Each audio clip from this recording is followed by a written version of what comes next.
un estilo diferente tiene el gusto de recibir hoy a Lucila Larrandán, una mujer muy conocida para los que estamos en derecho.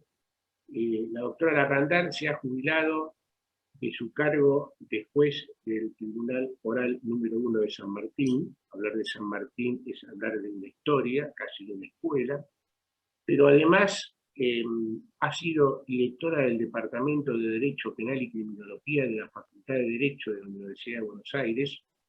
Yo lo tengo muy en el corazón eso. Y es profesora consulta de la Facultad de Derecho, en Derecho Penal y Procesal Penal. ¿Ah? Y hoy la he convocado para que nos hable de perspectiva de género, un tema que ella ha abordado en reiteradas oportunidades. ¿Cómo le va, Lucila? ¿Cómo está? Y la dejo en el uso de la palabra. Buen día. Buen día, Gracias. ¿Cómo le va? Por aceptar la invitación. Gracias por invitarme. No, por favor. No, yo tengo, últimamente se publicó un libro de mi autoría que es sobre derecho penal y perspectiva de género, donde yo abordo los límites que tiene el derecho penal para el tema de la violencia de género y cómo a veces se hipertrofia, es decir, se aumenta la posibilidad de que criminalizando determinadas conductas bajen sea preventivo, digamos. Sí. Y el derecho penal actúa siempre después de los hechos, no previene nada, es decir, y nosotros tenemos ejemplos acá, empezando por el tema de drogas, que durante años se ha ido aumentando las penas y poniendo más conductas prohibidas, y sin embargo, digamos, no bajó ni la venta ni el consumo, es decir, el derecho penal tiene límites. Por eso yo hago algunas críticas a algunos sectores del feminismo en cuanto propugnan la criminalización de la llamada violencia de género, que puede llevar muchas veces a conclusiones equivocadas. En general, la mujer en este enfoque es tratada como una persona inferior que necesita tutela, ayuda, parangonada a los menores, a los niños. Y con esto se refuerza precisamente la imagen, digamos, paternalista, ¿no es cierto?, o de androcéntrica, en el sentido de que en realidad ese es el rol que se le ha asignado a la mujer. Históricamente. Claro, y que en última, actualmente, es decir, lo que se toma en cuenta es que es el distinto rol o el distinto lugar que ocupa la mujer en la sociedad no es nada más ni nada menos que una manifestación de discriminación, es decir, de una situación de desigualdad en el poder que se le asignan a los hombres y a las mujeres. Es decir, es una cuestión social, cultural, y no una cuestión física, digamos. Más allá de las diferencias físicas que puede haber entre los géneros, las posiciones que ocupan y lo que se ve ahora, la falta, a través del avance, ¿no?, del movimiento feminista que impulsó el cupo, demostró que en aquellas situaciones de dirección de empresas, etcétera, la mujer no ocupa, incluso en el Estado, recién ahora está ocupando lugares, ¿no es cierto? Todo esto es, digamos, debido a cómo está estructurado, cómo está estructurado en la sociedad y cómo está estructurado el derecho también. Es decir, el derecho ha sido hecho por los hombres, interpretado por los hombres, y recién en los últimos años aparece, digamos, la mujer incluso demostrando la situación de desigualdad y tratando de cambiar este tipo de enfoque. ¿No? Perdónenme que le diga, tenemos un código penal que cumple 100 años. Exacto. Y más allá de las reformas, porque tiene tanta reforma el Código Penal que tiene 100 años de cumpleaños, pero tiene un montón. Incluso, fíjese que en los delitos de género, los delitos, ahora que tocamos lo del Código Penal, ¿cómo aparece la mujer en el Código Penal? Siempre como inferior, débil, necesitada, como madre, esposa, cónyuge, es decir, siempre en su rol doméstico, digamos. Exactamente. Es decir, tenemos todos los delitos, en general, la mayor parte de delitos en los que aparece la mujer son los delitos contra la integridad sexual. Exactamente. Es decir, violación, abuso deshonesto, etc. Y esto se ha modificado, incrementado las penas, etc. Y se ha tratado de introducir delitos específicos de violencia de género, cosa que es equivocada. Porque los delitos que agreden la integridad física, sea hombre o sea mujer, existen ya en el código y pueden ser perfectamente aplicados, independientemente de la variante de género. Y el tema de que se quiera agravar un delito cuando la víctima es mujer, roza la inconstitucionalidad, porque no se puede agravar una conducta que transgrede determinados bienes jurídicos por el sexo de la víctima. Esto proviene de esta interpretación que yo le decía de que es débil, hay que protegerla.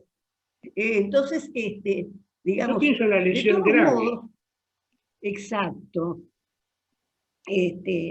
Hay delito de lesiones, de homicidio, es decir, cualquier resultado delictual que pueda haber en el ejercicio de una violencia de género o de violencia doméstica, que es lo que más se trata en los movimientos feministas, cualquier circunstancia se puede agravar o no, independientemente del sexo, pero además significaría una situación de desigualdad para los hombres, es decir, ¿por qué la mujer tiene más valor su integridad física que la del hombre? Es decir, esto no, constitucionalmente no puede tolerarse, digamos.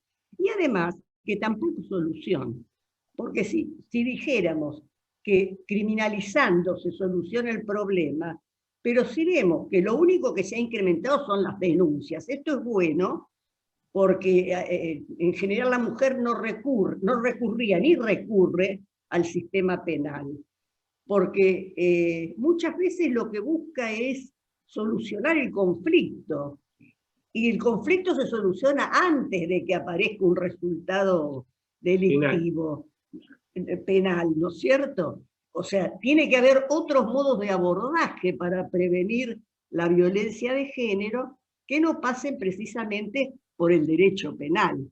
Por eso yo lo que sostengo es que hay que darle el valor que tiene al derecho penal. El hecho de que se denuncien no significa que se castiguen. Es más, hay una situación de desigualdad real que viene de la desigualdad en que todos estamos criados. Se ha comprobado que el hecho de que haya más mujeres en la justicia no hace que haya más enfoque de género, porque estamos todos criados en una sociedad determinada, con determinados valores, y todos tenemos, seamos mujeres, internalizado el rol que la sociedad asigna a cada uno de los sexos. De modo que esto es un cambio que necesita otros enfoques y no el enfoque penal. Si bien, les decía, han aumentado las denuncias, esto no quiere decir que haya aumentado, que hayan disminuido los hechos, digamos. Lo que han aumentado son las denuncias. Exacto. Ahora las mujeres se animan a denunciar. Muchas veces después se desaniman en el sentido de que no ven respuesta. Es que no tiene respuesta el derecho penal, la única respuesta es la pena para el autor. Nada más. No tiene respuestas. La inclusión del sumario. Muchas veces, sí. Incluso muchas veces, claro, exacto. Y además, en general no se le cree a la mujer. Y esto, hay una autora, Silvia Schechter, que dice una cosa muy, es decir, cuando hay denuncias, por ejemplo, de tanto de violencia doméstica como de violación, en general se desconfía de la versión de la víctima, no se le cree. ¿Le puedo hacer una observación ahí? Sí. Hay una cultura judicial también en ese punto. Una cultura judicial, Tendríamos exactamente. que analizar. Mire que yo hace 50 años entré al Poder Judicial y medio como que lo dejaban entrever, una causa menos. Claro, claro. Ahí está el tema. Por eso le decía que el hecho de que sean varones o mujeres los jueces y juezas no cambia el enfoque. En general siempre se tiene el mismo enfoque. Exacto. Lo que hay que cambiar es otra cosa, digamos, es toda una cultura. Eso lleva más tiempo. Claro, cuando hay un reclamo y un movimiento y se exigen determinadas cosas, para cualquier gobierno es muy fácil sancionar una ley penal. Sí. Y después vemos. ¿Por qué? Y después vemos, y después no pasa nada. Pero se responde momentáneamente a la inquietud. Esto es lo que hay que tener cuidado si es que realmente queremos solucionar el tema de género y de la violencia. Por otra parte, vivimos una sociedad donde la violencia se ejerce contra todos los sexos. No es que la mujer puede ser más víctima de violencia doméstica al interior pero no de violencia social ni de violencia institucional. Todos somos. Por eso se dice que en general las mujeres pobres son las que, digamos, cuando son autoras son las únicas que caen en el sistema penal. Esto pasa con los hombres y mujeres. El modo de funcionamiento del sistema penal es criminalizar a las clases poseídas, digamos. ¿No es cierto? Es decir, toda la población penitenciaria viene de determinado sector social. El 80%, sean hombres o mujeres. De modo que hay que tener cuidado cuando se afirma algo, como si fuera de género, si se desconoce cómo funciona para todos. Yo puedo enfocarlo como una cuestión de género en la medida en que solo las mujeres son digamos, destinatarios de determinadas conductas. Pero no si todos son, es decir, hay funcionamiento, lo mismo que el creer o no creer, ¿no es cierto? El creer o no creer cuando la mujer denuncia. Y le decía que esta autora, Schechter, pone un ejemplo que es muy ilustrativo. Dice, cuando alguien denuncia por robo, nadie va a pedir que demuestre o que pruebe, ni va a desconfiar que no hubo la violencia propia del robo, es decir, la apropiación con violencia. En general se cree toda la versión, pero cuando una mujer denuncia un acceso carnal, o sea, una violación no consentida, se desconfía de que no haya consentido. Pero bueno, eso ocurrió toda la vida. Exacto. Es más, se han inventado, no es que se han inventado, pero en las pericias se han buscado la forma de demostrar que hubo consentimiento de la mujer. Exacto, exacto. Eso a mí yo he visto varias. Claro, La y forma no de siempre... la redacción de la pericia y cuando le dicen dónde está la lesión es... Exacto. Usted me entiende. Sí, sí, sí, sí. Sí, sí, como si hubiera el no consentimiento fuera solo lesiones. Esto no es así. Exactamente. Esto no es así. No. Es como dicen los españoles que sancionaron una ley nueva de violencia, en el acceso, la integridad sexual no es no, aunque sea no. Aunque sea no. Aunque sea no, si es no, es no. ¿Por qué? Porque es un delito no contra la honra de la mujer, sino contra su libertad sexual. O sea, hay que cambiar, digamos, un montón de enfoques. ¿Pero a usted le parece que la sociedad nuestra está preparada para cambiar ese enfoque que dijo usted recién? Porque me parece de mucha importancia. Es importante, pero es lento el cambio. Sí, ojalá. Claro. Cualquier cambio cultural es No, lento. yo no tengo duda, pero ojalá se pudiera empezar a hacer ese cambio. Yo aspiro, no creo que lo vea, pero aspiro a que se vaya por ese camino. Lo, Claro, lo y que, precisamente por eso no hay que desmitificar el valor que puede tener el derecho penal para ese cambio. O sea, para situaciones problemáticas en que ha habido, digamos, agresiones físicas, etcétera, con consecuencias, como sea hombre o mujer, con consecuencias penales, actúa el derecho penal. Pero no se piense que porque se saca una ley criminalizando determinada conducta o agravándola cuando se trata de una víctima mujer, se va a cambiar. No se va a cambiar. Eso lo que hace es, como yo les decía, el derecho penal actúa después de sucedido el hecho para castigar, o sea, sí, no, para imponer una pena, exactamente. no para resolver un conflicto familiar. No No, es apto para un conflicto no. familiar. Lo que pasa que también ahí tenemos que el mundo en el cual vivimos, los propios medios de comunicación, yo sostengo que falta conocimiento en los medios de Sí, comunicación respecto sí. del tema, y en algunos casos existe también determinada intencionalidad. ¿Ah? Sí, Esta es una opinión que tengo de toda la vida. Porque cuando le hablan de garantismo, yo sé muy bien lo que es el garantismo. A mí me tocó ejercer en plena dictadura. No era sencillo en esa época plantear determinadas ideas. ¿Ah? claro. Entonces, esto contradice todo.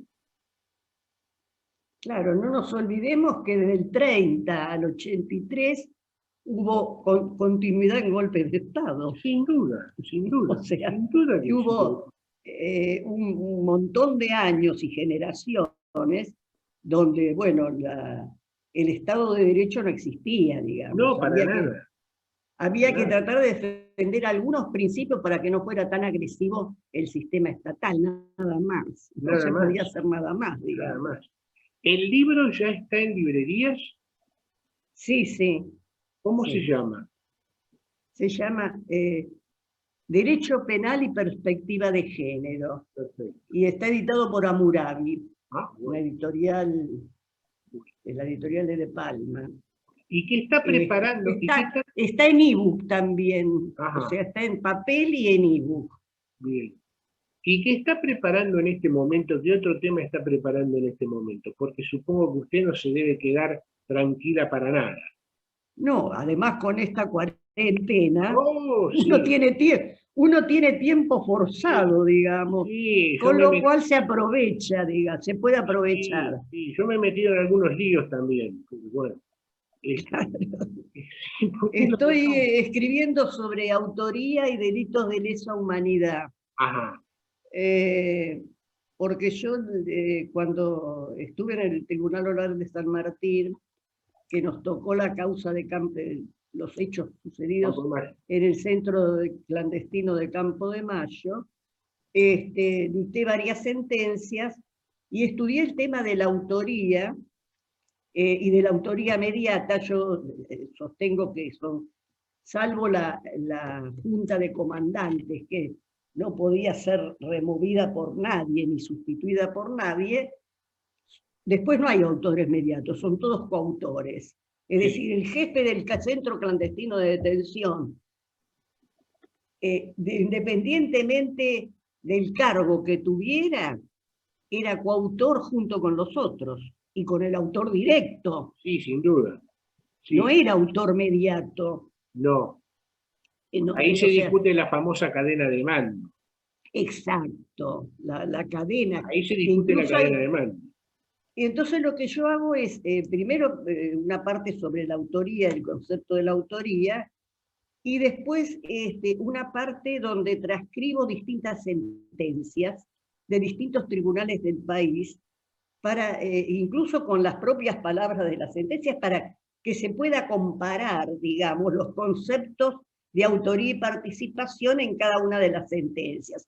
Sentencias que son de todos lados del país y de distintos casos, incluso procesamientos que fueron apelados en su momento, las primeras consideraciones de autoría se tuvieron los procesamientos, antes de la sentencia, por supuesto. Sí. Y ahí también se apelaba, y las cámaras federales discutían, ¿no es cierto?, si incluso muchas veces absolvían, otras veces revocaban una absolución, precisamente por cambios en los conceptos de autoría.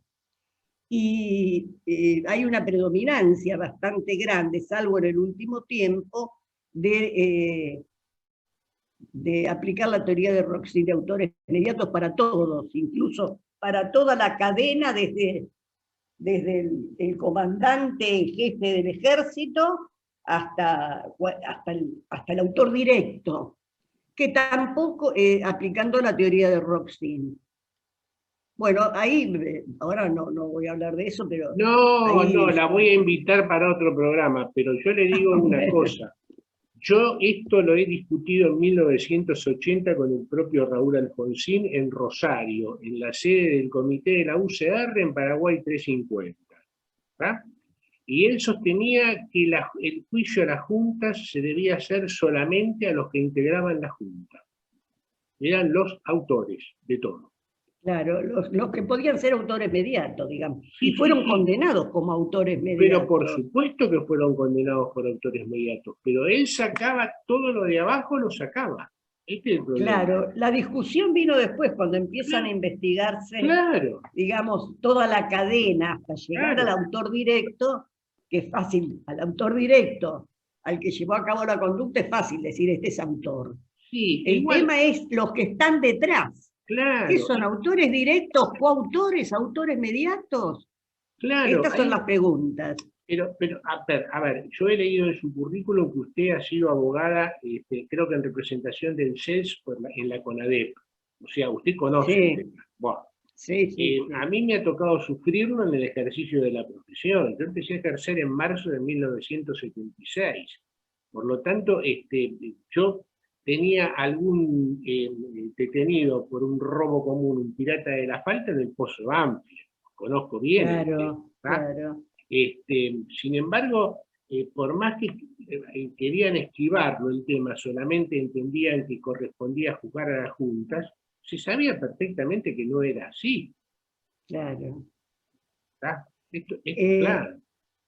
Incluso traigo sentencias de distintos, por ejemplo, hay una sentencia última, reciente, digamos, dentro, creo que es del 2018, una cosa así, del Tribunal Oral de Mendoza, muy buena, donde se condena a 2 jueces federales y un fiscal federal. Sí.